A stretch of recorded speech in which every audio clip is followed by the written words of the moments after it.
उपनिषदों की श्रृंखला में प्रस्तुत है गायत्री उपनिषद। इस उपनिषद का संबंध अथर्ववेद के गोपथ ब्राह्मण से है। इसमें मौद्गल्य और मैत्रेय ऋषियों के संवाद के माध्यम से गायत्री महाविद्या का विवेचन किया गया है। यह उपनिषद 8 कंडिकाओं में विभक्त है। 8 कंडिकाओं का विषय वस्तु प्रस्तुत हो उससे पूर्व वेद माता गायत्री का स्वरूप विवेचन। वेद कहते हैं ज्ञान को। ज्ञान के 4 भेद हैं, ऋग, यजु, साम और अथर्व। ऋग के अंतर्गत कल्याण, प्रभु प्राप्ति, ईश्वर दर्शन, दिव्यत्व, आत्म शांति, ब्रह्म निर्माण, धर्म भावना, कर्तव्य पालन, प्रेम, तप, दया, उपकार, उदारता, सेवा आदि विषय ऋग ज्ञान के अंतर्गत आते हैं।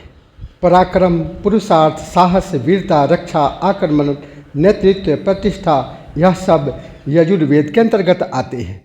क्रीड़ा, विनोद, मनोरंजन, संगीत, कला, साहित्य, स्पर्श, इंद्रियों के स्थूल भोग तथा प्रिय उन भोगों का चिंतन, प्रिय कल्पना, खेल, गतिशीलता आदि साम के अंतर्गत आते हैं। धन, वैभव, वस्तुओं का संग्रह, धातु, ग्रह आदि सुख साधनों की सामग्रियाँ अथर्ववेद के अंतर्गत आते हैं। किसी भी जीवधारी प्राणी को लीजिए, उसकी सूक्ष्म और स्थूल, बाहरी और भीतरी क्रिया और कल्पनाओं को गंभीर एवं वैज्ञानिक विश्लेषण कीजिए। प्रतीत होगा कि ये 4 क्षेत्रों के अंतर्गत उसकी समस्त चेतना परिभ्रमण कर रही है। ऋग कल्याण, यजुर्वेद पौरुष, सामवेद कला और अथर्ववेद इकोनॉमिक्स। मानव जीवन का 4 उद्देश्य धर्म, अर्थ, काम और मोक्ष इसी के अंतर्गत आते हैं। ऋग को धर्म, यजुर्वेद को मोक्ष, साम को काम, अथर्व को अर्थ भी कहा गया है। यही 4 ब्रह्मा जी के मुख हैं। ब्रह्मा जी को चतुर्मुख इसीलिए कहा गया है कि वे एक मुख होते हुए भी 4 प्रकार के ज्ञान धारा का निष्क्रमण करते हैं। वेद शब्द का अर्थ ज्ञान, इस प्रकार वह एक है, परंतु एक होते हुए भी वह प्राणियों के अंतःकरण में 4 प्रकार का दिखाई देता है। इसीलिए एक वेद को सुविधा के लिए 4 भागों में विभक्त किया गया है। भगवान विष्णु की 4 भुजाएं भी यही बयान करती है। जैसा कि गीता में भी कहा गया है, चतुर्वर्ण मया सृष्टा गुण कर्म विभागशः। गायत्री के स्वरूप विवेचन के अनंतर अभी शुरू करते हैं गायत्री उपनिषद। अथ गायत्रोपनिषदः प्रथमा कंडिका। 11 अक्षों वाले विद्वान मौद्गल्य के पास मैत्रेय के शिष्य आए। वे मौद्गल्य के आश्रम में निवासरत ब्रह्मचारियों को देखकर उनसे उपहास करते हुए कहने लगे, यह मौद्गल्य अपने ब्रह्मचारियों को क्या पढ़ाता है। यहाँ 11 अक्ष शब्द समझने योग्य है। 11 अक्ष यह संबोधन उनके विशेष ज्ञाता होने का प्रमाण है। 10 इंद्रियों या 10 प्राणों, 5 प्राण, 5 उपप्राण के अतिरिक्त जिनका आत्म तत्व भी जागृत है, उन्हें 11 अक्षों अथवा 11 पहलुओं वाला कहा गया है। यह विशेष उपाधि मौद्गल्य के लिए है। मौद्गल्य के ब्रह्मचारी ने यह बात सुनकर अपने आचार्य से जाकर कहा, जो आज अतिथि आए हैं उन्होंने आपको अज्ञानी बताया है। मौद्गल्य ने पूछा, क्या वे विद्वान हैं? शिष्य ने उत्तर दिया, हाँ देव, वे तीनों वेदों के उपदेशक हैं। हे सौम्य, उनका जो विद्वान, तत्वदर्शी तथा विजयाकांक्षी शिष्य है उसे तुम मेरे पास ले आओ। मौद्गल्य ने अपने शिष्य से कहा। वह आचार्य से कहने लगा, गुरुवर यह है। उन्होंने उनसे पूछा, हे सौम्य, तुम्हारे आचार्य तुम्हें क्या पढ़ाते हैं? शिष्य ने कहा, श्रीमान वे तीनों वेदों के उपदेशक हैं। हे सौम्य, क्योंकि हमने भी सब वेदों को मुखाग्र कर लिया है, कंठस्थ कर लिया है, बाई हार्ट कर लिया है। हमारे आचार्य, फिर गुरुजी ने पूछा, तुम्हारे आचार्य ऐसा क्यों कहते हैं कि मैं अज्ञानी हूँ? क्या उन्हें नहीं ज्ञात है कि शिष्ट लोगों को शिष्टों के साथ कैसे वार्ता करना चाहिए? अब मैं जिस प्रश्न को पूछता हूँ, यदि वे नहीं बताएंगे तो इसका तात्पर्य होगा कि वे वेद नहीं पढ़ाते हैं। हे सौम्य, यदि वे अज्ञानी होंगे तो कहेंगे कि आचार्य अपने बाल ब्रह्मचारी और ब्रह्मचारियों को जिसका उद्बोधन देते हैं वह सावित्री है। तुम कहना, आपने उन मौद्गल्य को अज्ञानी कहा था। वे आपसे एक प्रश्न पूछेंगे, यदि उसे आपने नहीं बताया तो आपको 1 वर्ष तक भारी पीड़ा सहनी होगी। अथ द्वितीया कंडिका।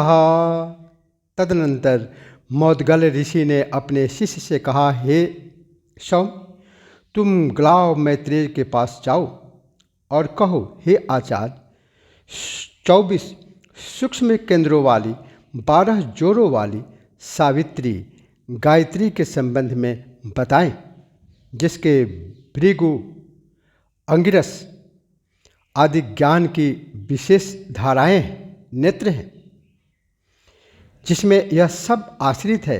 आप उस गायत्री का हमें उपदेश करें।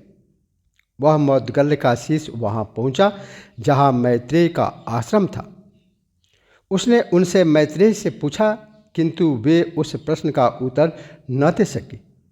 तदनंतर उसने उनसे कहा, भगवान, आपने मौद्गल्य को अज्ञानी बताया था। उन्होंने आपसे प्रश्न पूछा और आप न बता सके, सो आपको 1 वर्ष तक पीड़ा सहनी होगी। उन मैत्रेय ऋषि ने अपने शिष्यों से यथार्थपूर्वक कहा, आप लोग अपने घर को इच्छानुसार प्रस्थान करें। मैंने मौद्गल्य को अयोग्य बताया था। उन्होंने मुझसे जो प्रश्न पूछा है वह मैं नहीं बता सका हूँ। अब मैं उनके पास जाऊँगा और उन्हें संतुष्ट करूँगा। वे हाथ में समिधा लिए प्रातःकाल ज्ञान के आग्रह के साथ मौद्गल्य के पास पहुँचे और बोले, हे आचार्य, मैं मैत्रेय हूँ। मौद्गल्य ने पूछा, कैसे आगमन हुआ? मैंने आपको अयोग्य बताया था। आपने मुझसे जो प्रश्न पूछा था वह मैं नहीं बता पाया। अब मैं आपके पास सेवा में उपस्थित होकर आपको संतुष्ट करूँगा। मौद्गल्य ऋषि ने कहा, आप यहाँ आए हैं। लोग कहते हैं कि आप शुद्ध भाव से नहीं आए हैं, तो भी मैं आपको कल्याणकारी भावों का रथ देता हूँ, इसी से चले। यहाँ रथ शब्द का अर्थ विशेष रूप से समझने योग्य है। रथ का अर्थ होता है संवाहक, कैरियर, उद्देश्य तक पहुँचाने वाला, जो लक्ष्य तक पहुँचाए। मनुष्य अपने भावों के अनुरूप ही जीवन की गति प्राप्त करता है। जिसकी भावनाएं जितनी पवित्र होगी वह उतने ऊंचाई तक जाता है। कल्याण चाहने वालों को कल्याणकारी भावों का ही आश्रय लेना चाहिए। मैत्रेय ऋषि ने कहा, आपका वचन अभयकारी और सत्य है। जैसा आप कहते हैं वैसा ही करने के लिए मैं आपके पास उपस्थित हूँ। वे मौद्गल्य ऋषि के पास विधि पूर्वक उपस्थित हुए और पास आकर पूछने लगे, हे आचार्य, सविता का वर्णनीय तत्व क्या है? उस देव का वर्ग क्या है? उसका उत्तर क्रांतदर्शी क्या बताते हैं? धी संज्ञक तत्व की व्याख्या क्या करते हैं, जिन्हें प्रेरित करता हुआ वह देव द्युलोक में प्रविष्ट होकर विचरण करता है। तस्मात् एतत् प्रोवाच वेदांश छंदांसि सवितुर्वरेण्यं भर्गो देवस्य कवयोन्नमाहुः कर्माणि धियस्तदुते ब्रवीमि प्रचोदयात् सविता याभिरेतिः। उन मैत्रेय से मौद्गल्य ऋषि ने कहा, वैदिक छंद सविता के वर्णनीय तत्व हैं। मेधावी पुरुष अन्न को ही उस देव का भर्ग बताते हैं। कर्म ही वह धी तत्व है जिन्हें प्रेरित करता हुआ वह देव गमन करता है। यहाँ सविता का अर्थ विशेष रूप से समझने योग्य है। सविता का अर्थ होता है सब प्रेरक, जो सभी को प्रेरणा दे। मनुष्य के अंदर प्रेरक शक्ति कौन सी है? वही प्रेरक शक्ति ही सविता है, वही गायत्री है। छंदों में जो उनके प्रेरक तत्व प्रकट हुए हैं वे ही वर्णनीय है, वर्ण करने योग्य है अपने जीवन के लिए।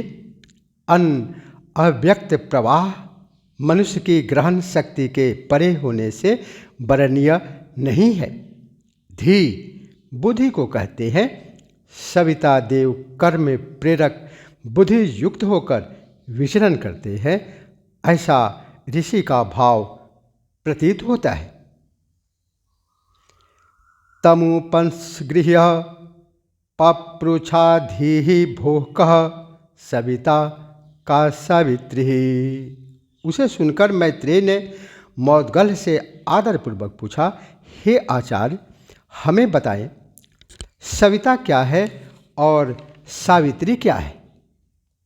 इसी प्रश्न के साथ द्वितीया कंडिका समाप्त होता है।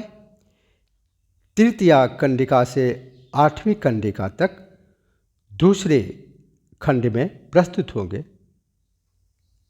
ओम भूर्भुवः स्वः तत्सवितुर्वरेण्यं भर्गो देवस्य धीमहि धियो यो नः प्रचोदयात्।